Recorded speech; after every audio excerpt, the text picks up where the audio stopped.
Hello student, good morning. पिछले video में हमने बजट के प्रकार पढ़े थे।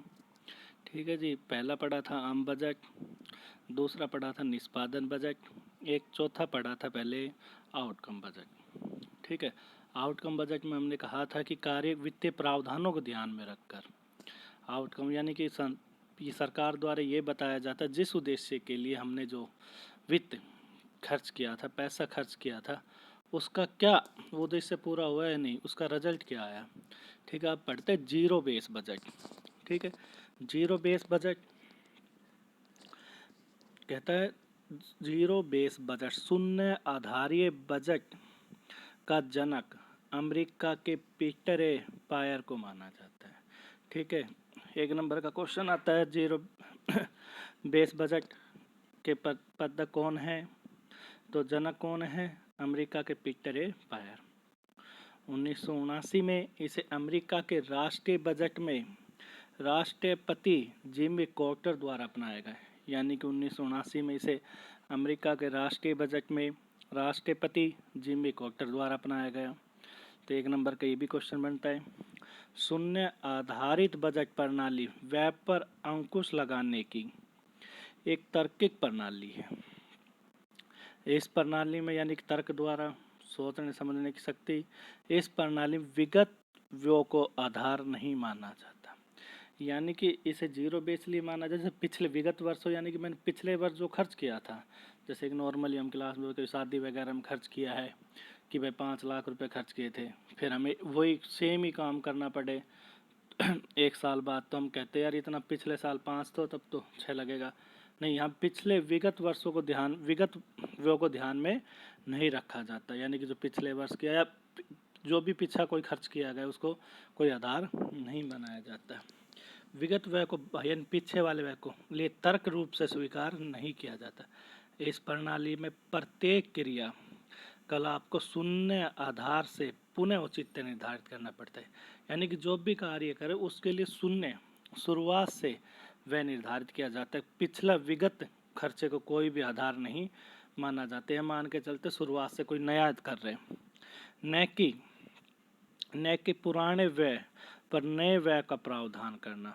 इस बजट प्रणाली को सूर्यास्त बजट प्रणाली भी कहा जाता है। जैसे सूर्यास्त अस्त हो जाता है, अगले दिन फिर दोबारा वहाँ से करता है, इसलिए इसे सूर्यास्त बजट भी सनसेट सिस्टम का। यानी कि जीरो बेस बजट से अभिप्राय ये है कि इसमें विगत खर्चों यानी विगत खर्चों पीछे जो खर्च उसको कोई आधार नहीं माना जाता। जैसे कई बार नॉर्मली मान मकान वगैरह बना रहे हैं, एक कमरा बनाया, उसमें टाइल वगैरह लेकर क्या पिछली बार तो 10,000 लगे थे, अभी नेक्स्ट में 10, अगले कमरे में 10। ऐसा हो सकता है भाई पिछले हमने महंगी सामान खरीदा हो तो पीछे बिल्कुल आधार नहीं माना जाता। विगत खर्चों को कोई आधार शुरुआत से लेकर उचित निर्धारण किया जाता है इस पर इतना इतना। तो इसलिए जीरो बेस बजट का है, यानी पिछला कोई आधार नहीं माना जाता। अगला बजट है जेंडर बस्टिंग के माध्यम से सरकार द्वारा महिलाओं के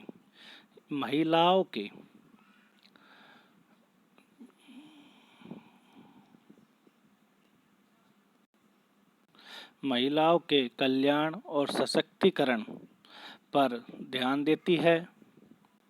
ठीक है भाई। विकास, कल्याण और सशक्तिकरण पर।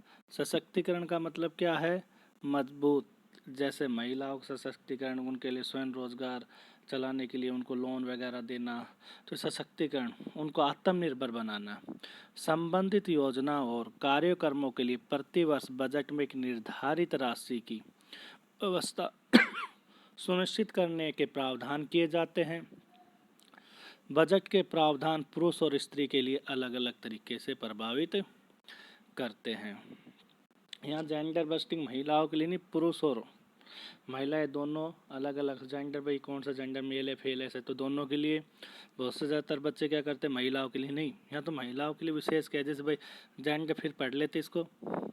जेंडर बस्टिंग के माध्यम से सरकार द्वारा महिलाओं के विकास, कल्याण और सशक्तिकरण से संबंधित योजना और कार्यक्रमों के लिए प्रतिवर्ष बजट में एक निर्धारित राशि की व्यवस्था सुनिश्चित करने के प्रावधान किए जाते हैं। बजट के प्रावधान पुरुष और स्त्री के लिए अलग अलग तरीके। यहाँ सशक्तिकरण बता दे, कल्याण, उनको आत्मनिर्भर बनाना, मजबूत करना। ठीक है, हो गया। तो अगला है संघीय प्रांतीय एवं स्थानीय संस्थाओं के लिए। संघ राज्य जैसे केंद्र शासित प्रदेश वगैरह, दिल्ली या पांडिचेरी वगैरह हो गया, प्रांतीय राजस्थान हरियाणा। स्थानीय संस्थाएं लोकल अथॉरिटी जिन्हें बोले, रेवाड़ी वाड़ी। संघीय प्रांतीय सरकार के बजट कार्यकारी द्वारा तैयार किए जाते हैं। कार्यकारिणी द्वारा, जो उनके सदस्य गणमान्य सदस्य चुने हुए सदस्य द्वारा पास करवाए जाते तथा क्रियान्वयन का दायित्व भी कार्यकारिणी पर रहता है। स्थानीय संस्थाओं का बजट स्वतंत्र रहता है। स्थानीय संस्था यही होगी भाई, जैसे लोकल अथॉरिटी ने कहा। ठीक है, हो गया, जिनको मैंने कहा था रेवाड़ी वगैरह की। संघीय प्रांतीय सरकार के बजट कार्यकारिणी द्वारा तैयार किया जाते हैं। ठीक है, कार्यकारिणी वो होगी क्या, सदस्यगण, सदस्यों की संख्या निश्चित करके उनके द्वारा तैयार।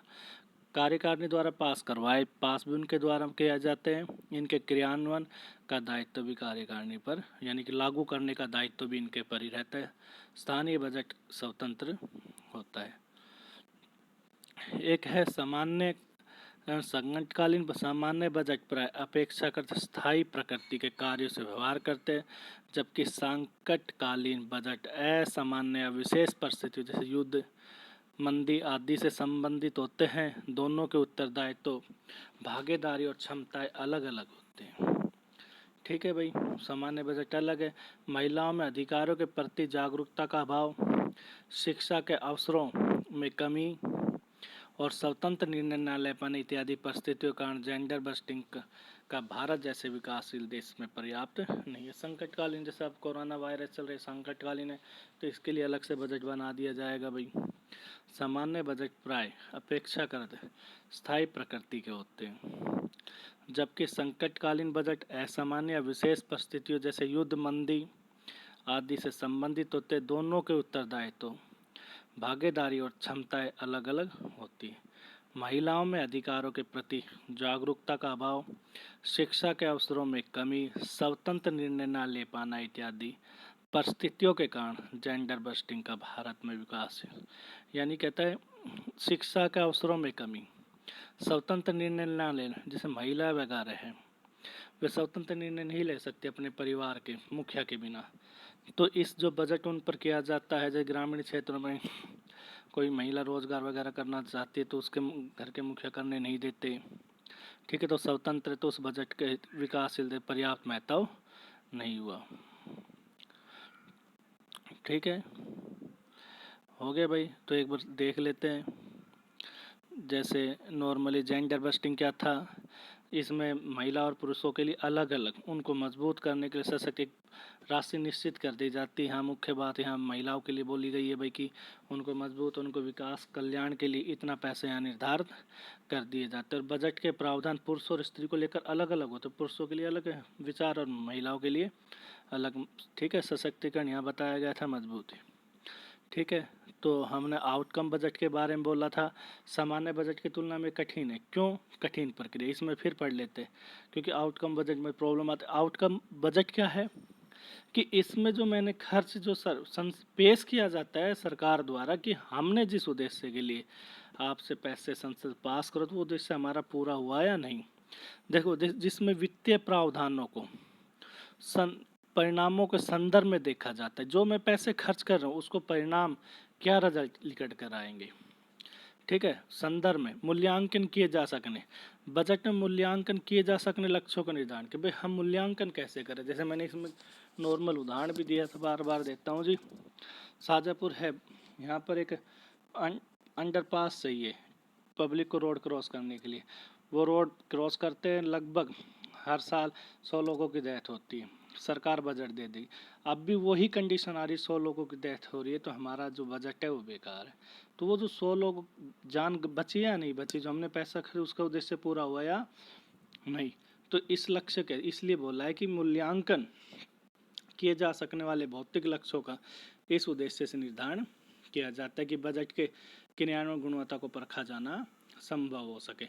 और यहाँ गुणवत्ता को परखा कैसे जाएगा? 100 लोगों से कम लोग मृत्यु हुई, मतलब 20-30 हुआ, तो कि हमने जो जिस उद्देश्य के लिए पैसा खर्च किया था हमारा उद्देश्य पूरा हो रहा है। ठीक है भाई। और जो एक निष्पादन बजट था, निष्पादन बजट क्या था? उसमें बजट इस प्रकार लेके चलते, अगर मैं इतना पैसा खर्च करूँगा, 100 रुपये खर्च करूँगा, तो आने वाले वर्षों में से 100 का लाभ मिलेगा या नहीं। ठीक है, इसमें मैंने आपको एक ट्रक वाला उदाहरण भी दिया था भाई, पहले भी फिर दोबारा रिपीट कर रहे हैं भाई कि हमारी कंपनी इतना पैसा 10 मतलब साल में 10,000 रुपये ट्रांसपोर्ट पर खर्च करती है।